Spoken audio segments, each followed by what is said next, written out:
Good morning, internet. Man, maybe I should shave. I'm gonna do that. Um, what's up, guys? It's super early. This is probably the earliest stream I've ever done. Safety Squad is playing at the Jazz and Ribs Fest in Columbus, Ohio today. So I'm very excited to be bringing our music there. Jazz and Ribs Fest in Columbus, Ohio. I don't really know the address, but you can just Google it. We're playing at 6:30 p.m. So it's going to be way, way fun. I'm very excited to get to share our crazy brand of music with Columbus. Safety Squad has only played in Columbus once this year, and I guess twice in the past year, really, because we played in Columbus maybe August or September, and the band is really different than when we were a Columbus-based band.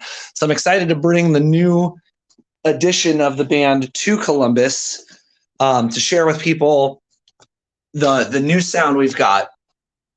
A quick lesson I'll just share real quick kind of on that topic is like, don't be afraid to change your sound. Don't be afraid to change your style. Don't be afraid to be inspired by new things. I was talking with a young saxophonist the other day, and he was talking about how he didn't know how to fit into the Chicago music scene. And I told him not to think about fitting into a place that's already there, but to create his own place. And I also told him, like, don't be afraid to get really obsessed with something, and then when it's not serving you anymore, to move on to the next thing. And it's not like you throw away what you learned from that first thing, but it's more just that if I look at my life, you know, there was a year of my life in my early 20s, maybe I was 22 or 23, where I got obsessed with Thelonious Monk, and I transcribed a bunch of Monk. I transcribed a bunch of that Alone in San Francisco record and other Monk stuff. I owned almost every Monk CD. I was just like devouring Monk's music. I read his the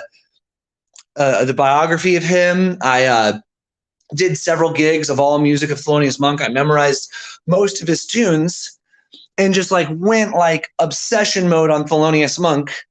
And then I got over it and I moved on to something else. And it's not like I was like, oh, like, I guess what I want to say is like, there at the time there was probably a tendency to be like, yeah, I'll just be the Monk guy and I'll always do that. But like, because I'm a curious person and my interests change and kind of ebb and flow, I got into other stuff, but I bring that with me.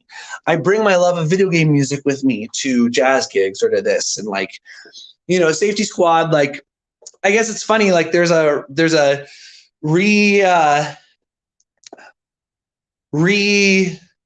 what is the word? I don't have the word for it. So I'll just say when I was in high school, I was obsessed with ska music and even into college. And then I kind of like retired from it. But now in this new version of Safety Squad, like there's a reggae ska influence that has come back into the music that is there. And I guess like I'll say like, I think when I was in my early 20s, I thought like, ooh, am I going to be a jazz musician? Am I going to be a ska musician? Like, how do I pick which one I am? And now at 31, I'm like, I don't even like genre labels. Like I'm both. I'm neither. I'm just going to do the music I write and it's going to come out however it's going to come out. So new Safety Squad is super fun. We'll be at Jazz and Ribs in Columbus, Ohio today at 6:30. I would love to see you there.